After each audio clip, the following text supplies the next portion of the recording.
Good morning, traders. Welcome to today's market review. This is Fred Razak at CM Trading. Today is July 21st, 2022, and today is Thursday morning. So looking at the highlights of the day, gold breaking 1700, a major support level. I'm going to take a look at that in just a second.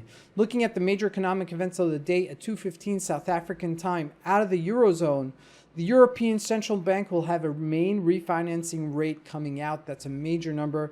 First, looking at the Forex symbols, as we see it right now, the euro remains resilient, closer to that resistance-ish level before this big number later today.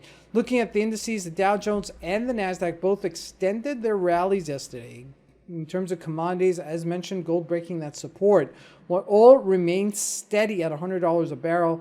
Looking at the stocks that took us higher yesterday, it was big tech. Lastly, looking at cryptocurrencies, Bitcoin continues to climb. So let's take a look at the markets and see what we can expect from today's trading.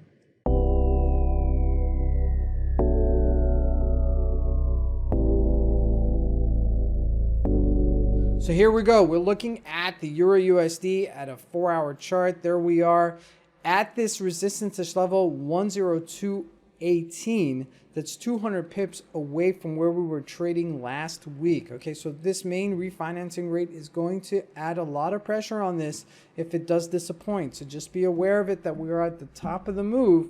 So just be very careful if you are in a position in it.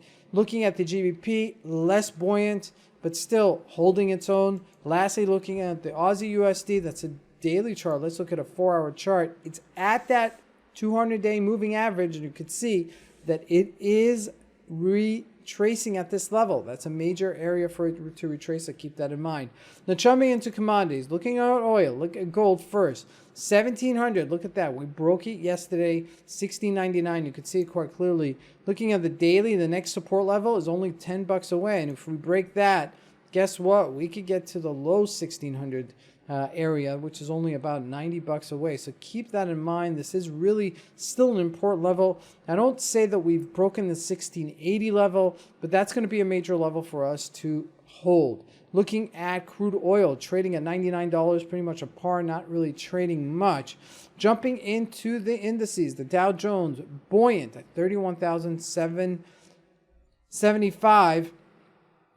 So at the top of the range, again, at resistance-ish level, we've got to see if it does sustain itself later today, especially if you're going to see the stocks carry through into next week as we get closer to the big tech earnings the following week. So lots still coming up. Now looking at the NASDAQ, also extended its gains to 12,446. Altogether, it's a little bit overbought here at this level. If you look at the individual stocks, they did carry themselves up.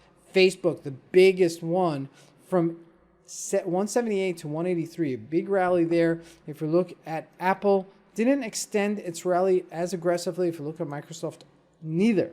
Did not extend its rally. So this is a little bit disconcerting when one of the stocks goes and one of them doesn't. Now, the big news yesterday was Tesla, obviously, did come out with better than expected sales revenue, which is a big sign, but not big. Okay, that's number one. Number two, it did say it's dropping some of its, it did liquidate some of its Bitcoin holdings, which should have added some pressure on Bitcoin, but did say at the end of his speech that he was open to buying Bitcoin again. So a little bit, inconsistent repertoire yesterday when it comes to the price of Tesla. I do expect it to trade closer to par today. I don't think it's going to, explode to 800 or something like that. I think it's going to be trading closer to where it is right now as opposed to anything else. Now, lastly, looking at Bitcoin, remaining strong here, trading all the way to 24,200 level. Now it's retracing 500 points. Now, looking at this area, okay, it did beat our high. Okay, so it's still relatively high. I would wait for a pullback, a little bit more of a pullback, maybe 22,500 if you're looking to buy it on the upside. Okay, and if that does happen, that's possibly an entry level to go into. Closer to 22,200 is probably the better spot to buy it. That's usually a 50% retracement after it's rallied. So keep that in mind. This is Fred Razak. I want to wish you guys a great trading day.